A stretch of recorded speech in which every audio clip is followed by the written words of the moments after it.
Kofi, tell me, what do you think about meritocracy in Africa? Because I'm asking you this because what you have told me is that coming from Ghana, meritocracy wasn't available.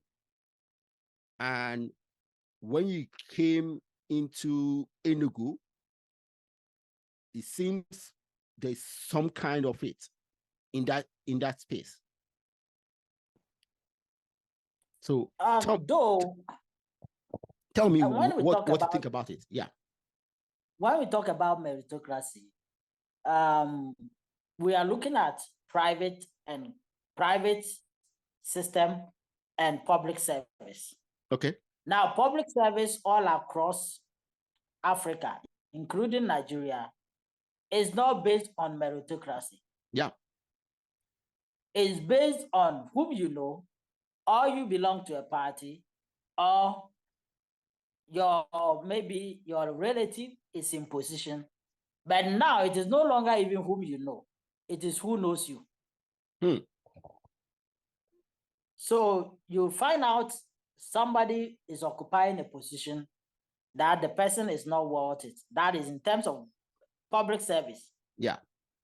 Because the uncle was there and felt like they should push their people in there, but not really giving it as a merit based on maybe you qualify for it. So we have our system. When we talk about corruption in our system and we compare it with what is happening in other parts of the world, meritocracy has been killed by corruption. Or is meritocracy being killed by nepotism and favoritism and tribal yeah, and it's not even only tribal, religious. Okay. Religious, regional. In Nigeria, the division is even more. Aside the ethnocentrism, tribalism, religiosity, we still have what we call the regional centrism. The regional centrism has now also pushed Nigeria even more divided. Okay. For instance, they will say you are from Southeast. Yeah. So you don't deserve to work in Abuja. Even in government appointment. Yeah. So a particular region is given more privilege than the other. Okay. What do you see if we continue doing this? Do you see the way out for Africa if we continue appointing people not based on merits, but based on all these other reasons? What do you see for Africa if we continue doing this? We are going to get ourselves divided the more. And remember, the more we divided,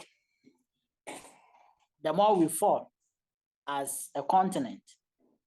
We cannot strive to be better if we are not united as a continent.